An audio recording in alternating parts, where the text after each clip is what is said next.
Nesse momento, fazer uma leitura bíblica na carta aos Romanos, no capítulo 16. Desculpa, no capítulo 1, versículo 1 a 16.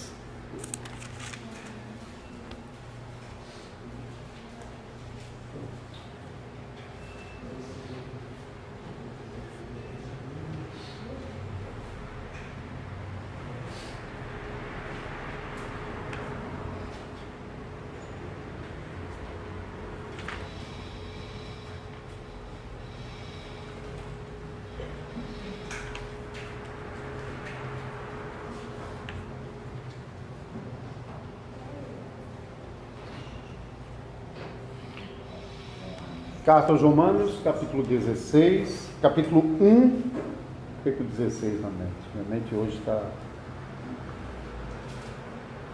me traindo. A partir do versículo 1 até o versículo 16.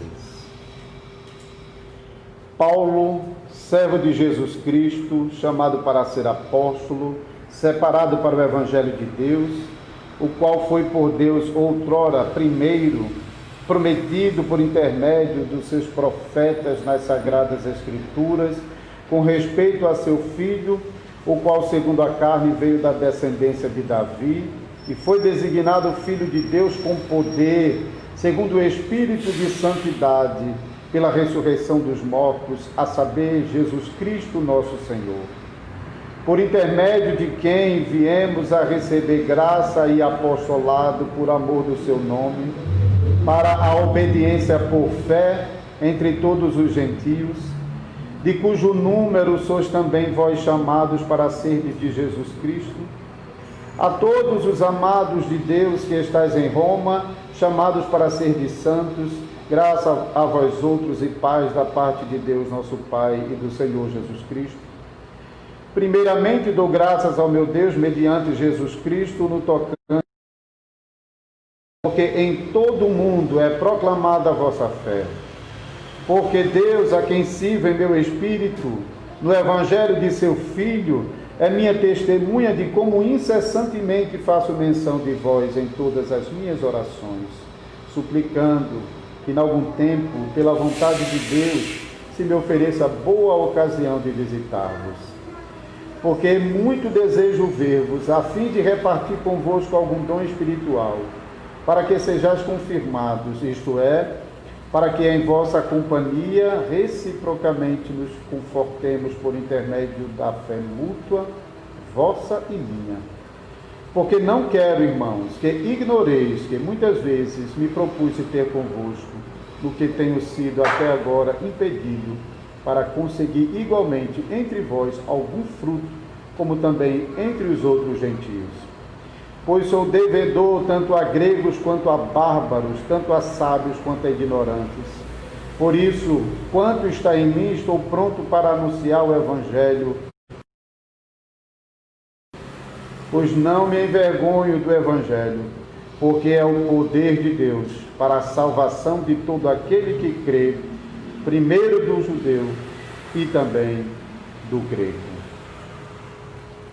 Vamos ainda adorar o nosso Deus cantando o hino 126, página 94.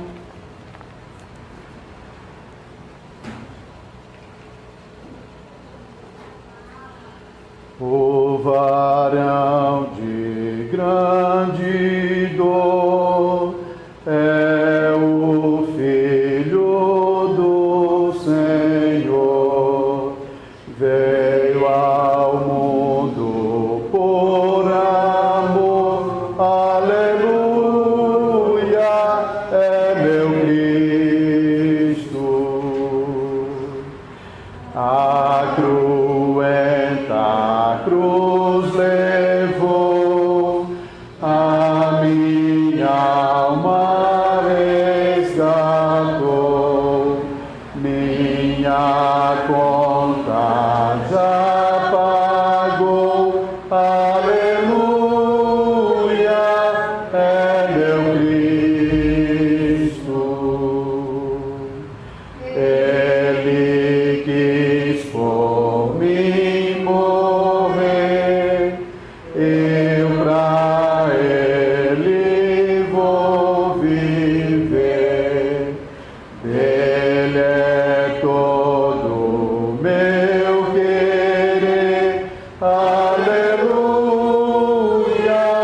é meu Cristo. Quando nosso Rei voltar, sua face eu contemplar, sua glória vou cantar, aleluia, é meu Cristo.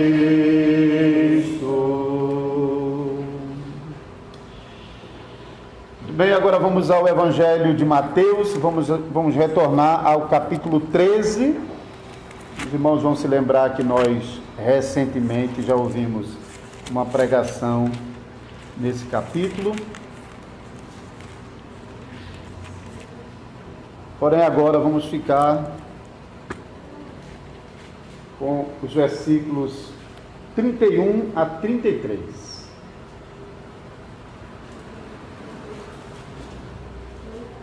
Mateus capítulo 13, versículos 31 a 33. Assim nos diz a palavra do Senhor. Outra parábola lhes propôs, dizendo: o reino dos céus é semelhante a um grão de mostarda que um homem tomou e plantou no seu campo, o qual é, na verdade, a menor de todas as sementes, e crescida é maior do que as hortaliças, e se faz árvore, de modo que as aves do céu vêm aninhar-se nos seus ramos. Disse-lhes outra parábola: o reino dos céus é semelhante ao fermento que uma mulher tomou e escondeu em 3 medidas de farinha até ficar tudo levedado. Vamos pedir a ajuda do Senhor mais uma vez durante a pregação.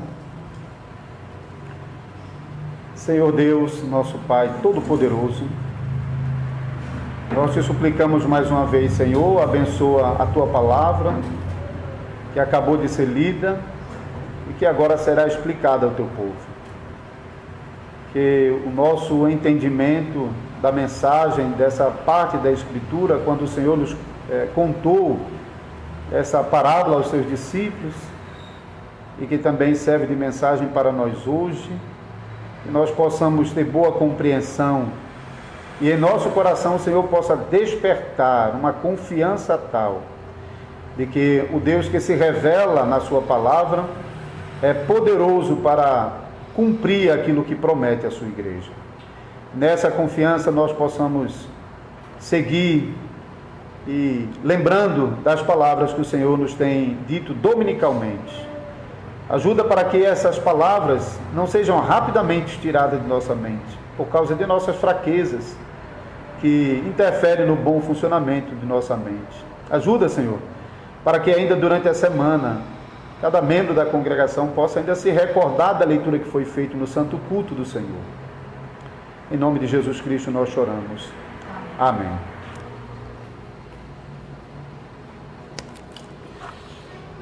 Amados irmãos e irmãs no Senhor Jesus Cristo, o capítulo 13 de Mateus começa mostrando Jesus na praia de Cafarnaum. Ele morava em Cafarnaum. E ele, deixando sua casa, foi para a beira da praia e grandes multidões se aglomeraram na areia para ouvi-lo falar. Então ele toma um barquinho e se afasta um pouco na água e então começa a ensinar aquelas multidões em parábolas. Nenhum outro ensino do Senhor Jesus é pronunciado nesse momento, senão somente por meio de parábolas. Na primeira parte desse capítulo 13, falando às multidões, Jesus ensina por meio de pelo menos 4 parábolas. Pode ser que ele tenha dito mais e Mateus tenha registrado essas 4. Então, essas parábolas que Jesus está contando aqui no capítulo 13, revelam certos mistérios do reino dos céus. Mistérios que são revelados a uns, mas são escondidos de outros. Por isso Jesus fala aqui em parábolas. A primeira parábola, nós vimos isso em algumas pregações passadas, o semeador que semeia a boa semente na boa terra, cuja semente cresceu e deu muitos frutos. E, embora algumas sementes caíram em outros terrenos que não a boa terra, mas nenhuma dessas sementes chegou a produzir uma planta que produzisse frutos, que frutificasse. Na segunda parábola, nós não vimos essa parábola, a parábola do joio e do trigo, mostra que mesmo a boa semente sendo semeada na boa terra, ela não está sozinha. Porque Satanás, o adversário do reino de Deus, semeia na própria boa terra, onde ele sabe que ela vai vingar, semeia a má semente. Apesar disso, nós aprendemos essa parábola que o dia chegará quando Deus separará o joio do trigo.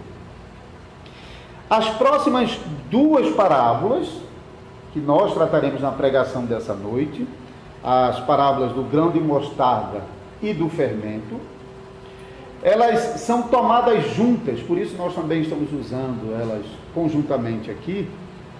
Elas são tomadas juntas para descrever um princípio que é invisível, mas que está escondido dentro do reino dos céus e que é tão poderoso, que transforma as coisas mais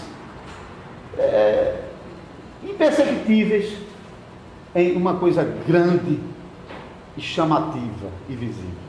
Isso é um princípio que está escondido dentro do reino dos céus e que então é demonstrada por meio dessas duas parábolas, a parábola do grão de mostarda e a parábola do fermento.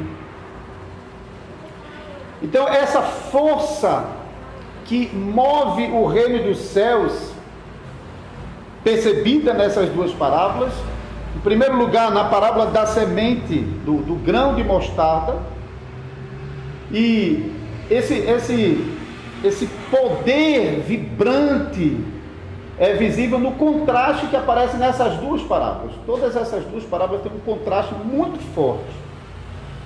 Na primeira, na parábola da semente, o contraste é entre a pequenez da semente e a árvore que resulta dessa pequena semente. Uma árvore tão grande que os pássaros vêm fazer os seus ninhos nos seus ramos. E na segunda parábola, na parábola do fermento, o contraste é que uma medida de fermento consegue levedar uma massa cuja medida são 3 medidas de farinha. Então, o tipo de farinha aqui não é especificado, se é trigo, se é cevada, mas o contraste é uma medida de fermento para 3 medidas de farinha. Então, o que chama a nossa atenção nesses dois contrastes apresentados nessas parábolas é que esses contrastes extrapolam a realidade, vão além daquilo que normalmente seria percebido nesses dois exemplos. A semente de mostarda, por exemplo, é de fato uma semente bem pequenininha. Eu passei a semana estudando sobre ela, até disse para a Wanda que as folhas, descobri que as folhas da mostarda servem como se fosse alface, couve, para ser aproveitadas também. E a semente de mostarda, quando vai ser preparada, eles costumam deixar ela mergulhada na água para que elas possam absorver bastante água e assim colocar em ação aquilo que as suas propriedades. Então, de fato, é uma semente muito pequenininha, mas ela não é a semente menor. Existem sementes realmente que são menores do que grão de mostarda.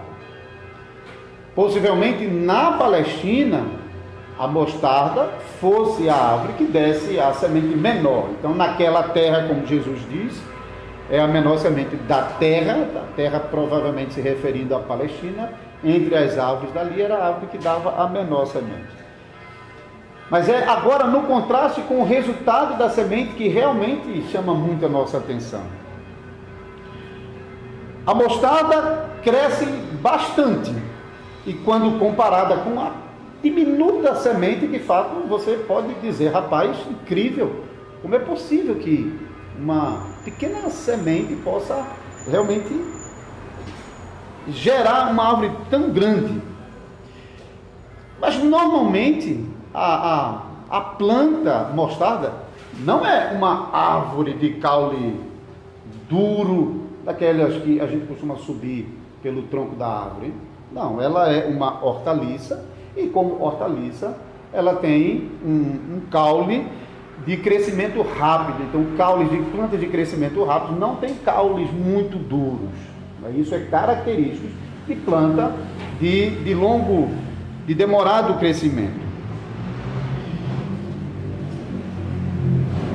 Apesar disso, ao que parece, tinham algumas espécies de mostarda que talvez crescessem um pouco mais. Eu estava observando que alguns chegam a falar que tinha árvore que chegava a crescer 4 metros, mas eu não consegui achar muito isso nas minhas pesquisas, não. Parece que a gente quer a todo custo justificar que Jesus está dizendo aqui a imensidão da planta, mas de fato, embora Mateus fala sobre se tornar árvore, e de fato Mateus, Marcos e Lucas, todos os três dizem, se torna árvore. Isso chama realmente a nossa atenção. E a palavra para árvore aqui é referência a troncos rígidos. Então, por que Jesus está dizendo isso? Ainda outra coisa que chama a nossa atenção é que Jesus está dizendo que uma semente de mostarda, se vocês então observarem, ele dizendo aqui, um grão de mostarda que um homem tomou e plantou no seu campo. Isso também é comum, porque a mostarda não é plantada assim. A mostarda não é toda semente que vinga, então eles costumam colocar várias sementes, e quando elas começam a germinar, ele vai tirando os excessos e vai espalhando. Então ninguém planta uma semente de mostarda, ninguém faz isso. Mas Jesus está dando esse exemplo.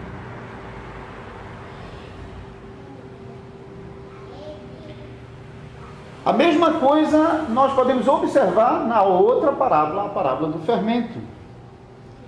Uma medida de fermento é uma referência para a quantidade de fermento suficiente para levedar uma porção de farinha suficiente para uma família. E considerando que em Israel as famílias geralmente eram numerosas, então a gente pode colocar aí que era uma massa suficiente para fazer um bom volume, seja de bolo ou de qualquer outra coisa, hein? Mas a parábola fala de uma medida de fermento para 3 medidas de farinha. E mais uma vez aqui o texto realmente é muito chamativo, porque a palavra para medida que aparece aqui só aparece nessa parábola em todo o Novo Testamento. Então não tem como a gente comparar com outras passagens para ter uma ideia que medida é essa, que quantidade é essa. Só aparece aqui e em Lucas, mas também quando Lucas vai citar a parábola do fermento. Significa que Jesus realmente usou essa palavra. Não é uma palavra que o evangelista está escolhendo, porque está nas duas, uma palavra rara e usada nas duas parábolas. Na mesma parábola nos 2 evangelhos. Pesquisando fora do Novo Testamento, descobrimos num autor que talvez seja conhecido de alguns de vocês, Flávio Joséfo. Ele tem 2 livros bem conhecidos, publicados em português, que é História dos Hebreus, livro grosso até, e A Guerra dos Judeus. Flávio Joséfo era um historiador judeu da época da destruição do templo, então anos 70 da era cristã, hein, quando o templo de Jerusalém foi destruído. E Flávio Joséfo usa essa palavra sata, que é a palavra usada aqui para se referir a essa medida, e Joséfo explica que essa medida seria o equivalente aproximado, porque a conversão lá é em libras e depois converter para o nosso peso, mas mais ou menos 2 quilos. Uma massa de 2 quilos já é um bom volume de massa, hein? Quem faz bolo sabe que dá para fazer, especialmente se ela é levedada, fermentada. É um bom volume. Provavelmente essa era a medida usual para as famílias, correspondente à medida do fermento. Mas o que chama a atenção aqui é que eram 3 medidas. Então, aproximadamente 6 quilos de massa levedada. O que uma família faria com tanta massa? Mais uma vez a gente percebe que os exemplos que Jesus está dando aqui está extrapolando os limites do usual. Ponto é que Jesus está usando histórias que são bem conhecidas de todo mundo que está ali. Qualquer pessoa no meio da multidão poderia facilmente compreender as coisas principais dessas duas histórias. Mas é muito claro que Jesus está modificando algumas coisas aqui de propósito.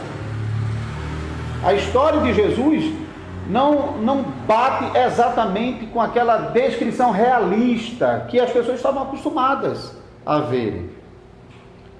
E Jesus faz isso de propósito, porque ele quer ensinar que o reino dos céus é manifestado no poder de Deus, um poder que surpreende a qualquer um de nós. Isso é realmente o que está chamando a nossa atenção nessas duas historinhas simples que Jesus está contando aqui.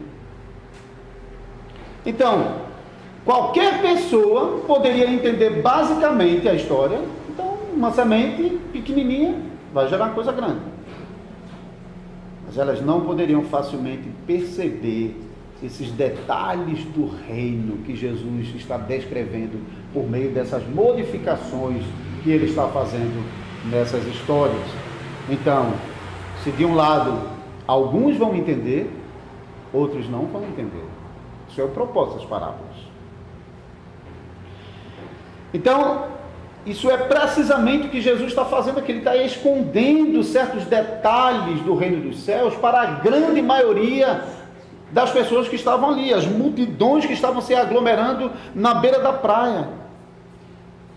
Jesus não revelou para eles que dentro dessa semente e desse fermento tem um elemento que extrapola a normalidade.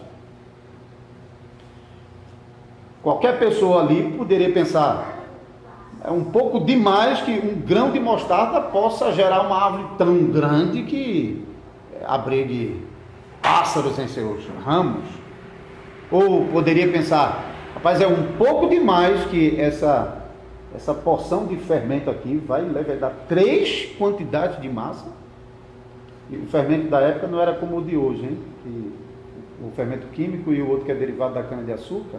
Mas geralmente o fermento era um próprio bolinho de massa mesmo. Por exemplo, quando preparava-se uma massa, separava uma parte e mergulhava em bebidas fermentadas como o vinho, por exemplo, e a massa absorveria acho que é fungos que fermenta, a bactéria, não sei agora ao certo, e isso ficava armazenado e era usado depois para fermentar outro tanto de massa.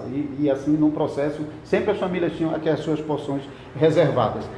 Mas para eles podia parecer demais. Não, uma porção leva a dar 3.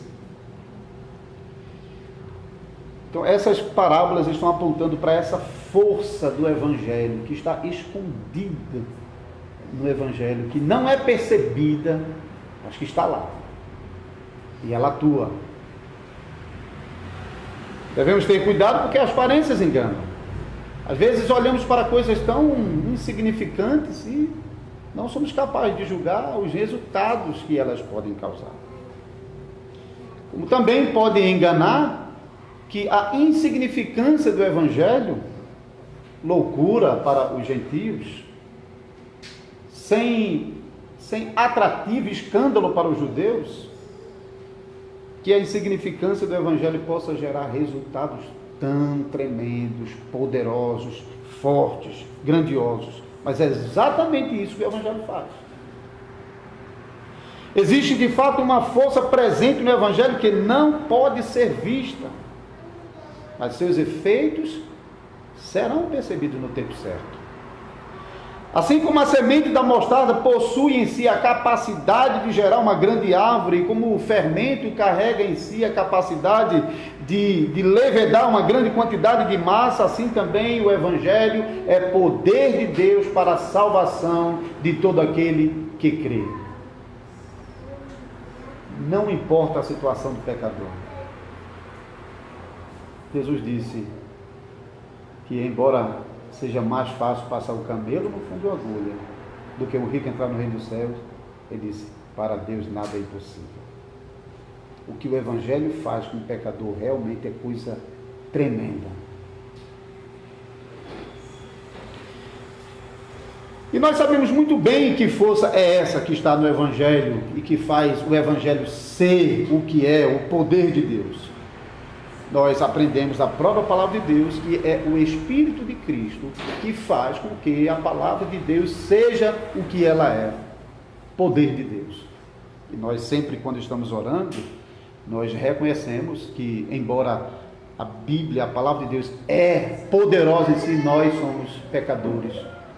E precisamos ser vencidos em nossos pecados, para que, de fato, a palavra de Deus possa ser recebida em nosso coração como a boa terra que recebe a boa semente. Por isso nós apelamos para que o Senhor nos envie o Espírito Santo que possa usar essa palavra em nosso coração. E nós sabemos também que o modo como o Espírito Santo usa a palavra no coração do homem é uma maneira misteriosa, silenciosa e invisível. Não dá para ver. Não é que a gente está, eu estou sentindo aquele ardor no meu peito, né? Como os mormons dizem que a gente tem que sentir quando está ouvindo a palavra. Se você não sentiu, não funcionou. Mas a Bíblia não ensina isso. Nós temos uma descrição no Evangelho de João, no capítulo 3, naquela conversa que Jesus teve com Nicodemos. João capítulo 3, no versículo 8.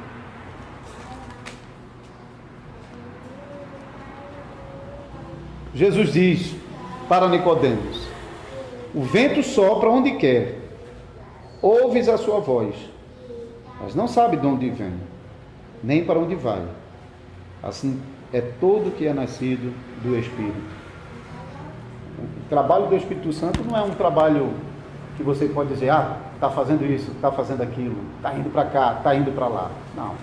O trabalho do Espírito Santo é um trabalho silencioso, misterioso e invisível. Mas os resultados não. Os resultados da obra do Espírito Santo na vida de um pecador é de fato um espetáculo que chama a atenção, que ultrapassa os limites, às vezes, da compreensão humana. Então essas duas parábolas descrevem o papel que a palavra de Deus tem no reino dos céus. Assim como as parábolas anteriores fizeram, descrevendo a atuação da palavra de Deus no reino. Lembre-se, a parábola do semeador fala que a única semente que de fato vai germinar é a boa semente que cai na boa terra. As outras podem até brotar, mas vão morrer. Mas a única que vai permanecer é a boa semente. Na parábola do joio e do trigo, aprendemos que, apesar da boa semente gerar muitos frutos, o joio está lá junto e vai ficar lá até o dia de Cristo. Mas agora, na parábola do grão de mostarda e do fermento, elas focam no poder da palavra, como a palavra atua poderosamente na vida de pecadores, convertendo pecadores que você olharia e dizia: não é possível. Às vezes a gente faz certo julgamento, que a gente tem tanta esperança que fulano seja crítico, porque afinal de contas, rapaz, ele ouve, ele gosta, ele até conhece muita coisa, enquanto que a gente olha para outro, não, aquilo é só pela graça mesmo. Mas é o que o Evangelho faz. Poder de Deus para a salvação de todo aquele que crê. Jesus não explicou esse significado poderoso da palavra, do Evangelho às multidões que estavam na areia da praia de Cafarnaum. Por que Jesus não fez isso? Se nós voltarmos alguns versículos, versículo 15, veja o que Jesus disse quando os discípulos perguntou no versículo 10, eles se perguntaram, por que eles falam em parábolas? Jesus cita a profecia e no versículo 15 nós lemos, porque o coração deste povo está endurecido, de mau grado ouvem com os ouvidos e fecharam os olhos. Aquelas multidões que estavam ali ouvindo Jesus, elas não estavam ali de bom grado para ouvir as palavras do Senhor. Mas quando Jesus estava, depois, quando terminou, dispersou as multidões, ele voltou para sua casa, ele teve uma conversa particular com os seus discípulos, lá no versículo 51, ele perguntou para os seus discípulos, entendeste todas essas coisas? Responderam-lhe, sim. Os discípulos entenderam. A essa altura, Jesus já tinha explicado duas dessas parábolas, a do semeador, a do joio e do trigo, e os discípulos a essa altura realmente já estavam compreendendo os mistérios que Jesus estava revelando para eles. E de fato era muito importante que os discípulos entendessem o significado dessa parábola. Para os outros que não estavam ali por causa do que Jesus estava ensinando, não estavam ali porque estavam crendo em Jesus Cristo, estavam amando o Senhor Jesus, não, mas aquelas multidões estavam se aglomerando em torno de Jesus por causa dos milagres que ele realizava, por causa das coisas impressionantes que ele fazia e que ele falava, mas não porque eles realmente amassem o Senhor Jesus Cristo. Por isso o Senhor Jesus não lhes revela o significado dessas parábolas, mas revela aos seus discípulos quando está com eles na conversa particular. E era importante porque quase 3 anos Jesus estava pregando o Evangelho. Quase 3 anos pregando o Evangelho, curando enfermos, ressuscitando mortos, realizando milagres, multiplicação, fez o mar agitado se acalmar. 3 anos.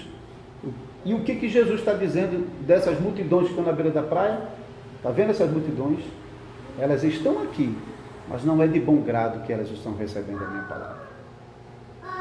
Isso de fato, para os discípulos, podia dar a ideia de que se Jesus, depois de 3 anos, proclamando o reino dos céus, e agora, no final, qual era o resultado?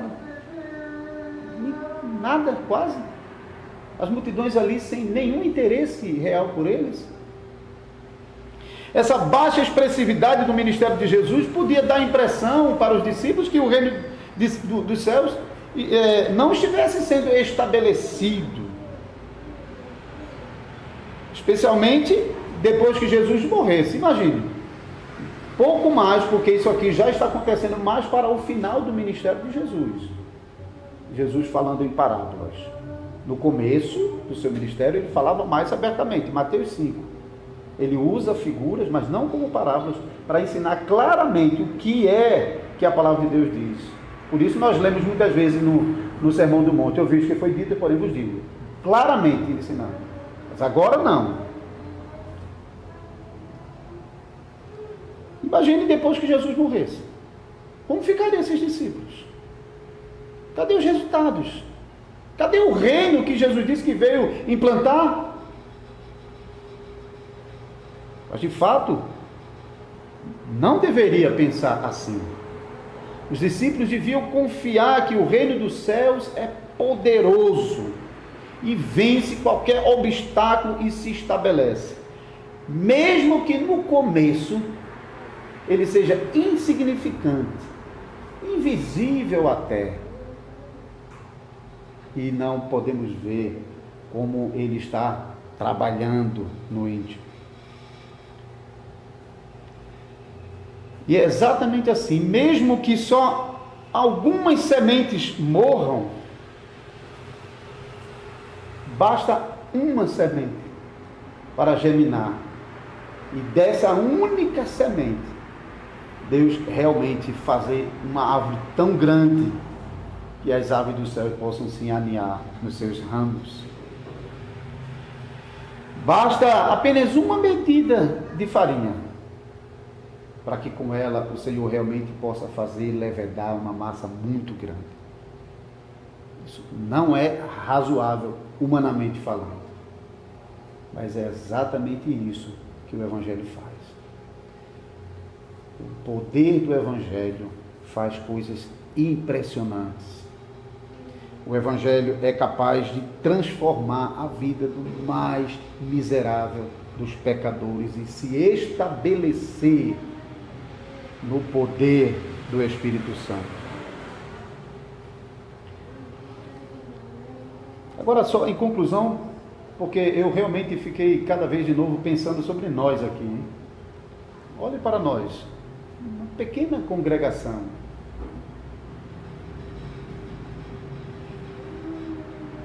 Mas, assim como os primeiros discípulos, nós devemos confiar que o Evangelho é o poder de Deus para a salvação de todo aquele que crê. Não devemos desprezar que dentro de igrejas pequeninas haja de fato uma semente ali que está sendo depositada. Há ali uma porção de farinha que está sendo escondida, que ninguém, uma porção de fermento escondido que ninguém vê. Mas que o Espírito do Senhor vai usar essa semente e usar essa porção de fermento para fazer, enfim, gerar uma grande árvore e então brotar, aumentar a massa. Mesmo que o crescimento não seja visível em número, porque muitas vezes pessoas só estão olhando para o número. E a gente tem megas igrejas, que tem nome de igrejas, mas que de fato não tem o poder de Deus se manifestando no meio dessas igrejas. Mas nós podemos perceber os efeitos visíveis, poderemos perceber os efeitos visíveis da semente e do fermento no momento certo, embora não podemos perceber às vezes no seu comecinho. Mas apesar disso devemos confiar que o Espírito Santo está trabalhando em nosso meio. O Espírito Santo está usando as pregações, os estudos, as conversas, os testemunhos dos irmãos para trabalhar na vida de pecadores. Se nós cremos que o Evangelho está sendo fielmente pregado no culto de nossa congregação, então podemos confiar com os discípulos que chegará o tempo em que os efeitos do Evangelho se tornarão grandes e visíveis em nosso meio, porque o Evangelho é poder de Deus para a salvação de todo aquele que crê. Esperemos por esse dia e oremos por esse dia.